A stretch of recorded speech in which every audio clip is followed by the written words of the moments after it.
Sebastiano Di Betta è stato confermato presidente della Federazione Editori Digitali. L'assemblea della Fed si è svolta a Palermo. L'avvocato Di Betta, al termine del suo primo mandato alla guida della Fed, si era presentato dimissionario, ma è stato riconfermato all'unanimità dall'assemblea degli editori per l'eccellente lavoro svolto sin qui. La Federazione degli Editori Digitali rappresenta 12 milioni di utenti su base annua.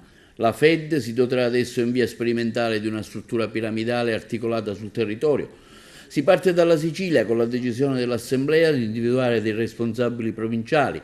Questa struttura è stata immaginata per diffondere più facilmente la cultura digitale e continuare il percorso di sensibilizzazione già tracciato verso le istituzioni e il mondo dell'impresa su quelle che sono le principali tematiche dibattute a livello nazionale e mondiale, con un focus particolare e approfondito sulla nuova rivoluzione digitale.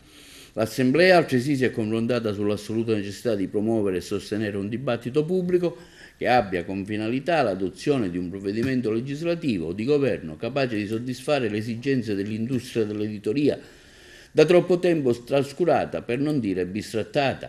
Per la Federazione Editori Digitali è evidente che la Sicilia sia oggi possibile lavorare in tal senso, grazie all'attenzione e alla sensibilità dimostrata sui temi dell'informazione e dell'innovazione da parte del governo regionale e del Parlamento regionale in modo trasversale, con un impegno congiunto tra maggioranza e opposizione, secondo quanto sostiene la Fed. Nei prossimi giorni la Fed chiederà al Presidente dell'ARSI, nella qualità di garante del Parlamento più antico d'Europa, un confronto istituzionale per illustrare le esigenze del settore. Abbiamo fatto il punto dopo 6 mesi di attività.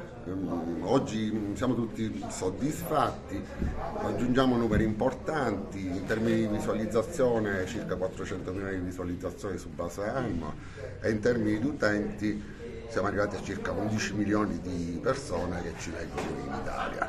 Quanto è cresciuta e come si sta organizzando la federazione sul territorio? Proprio per questa crescita inaspettata abbiamo ritenuto opportuno radicarci, al fine anche di radicarci sempre di più sul territorio, modificare la governance della federazione, prevedendo dei responsabili su base provinciale, in modo da poter più efficacemente attenzionare le problematiche che riguardano il territorio, al fine anche di valorizzare il tessuto imprenditoriale che abbiamo nella nostra straordinaria isola.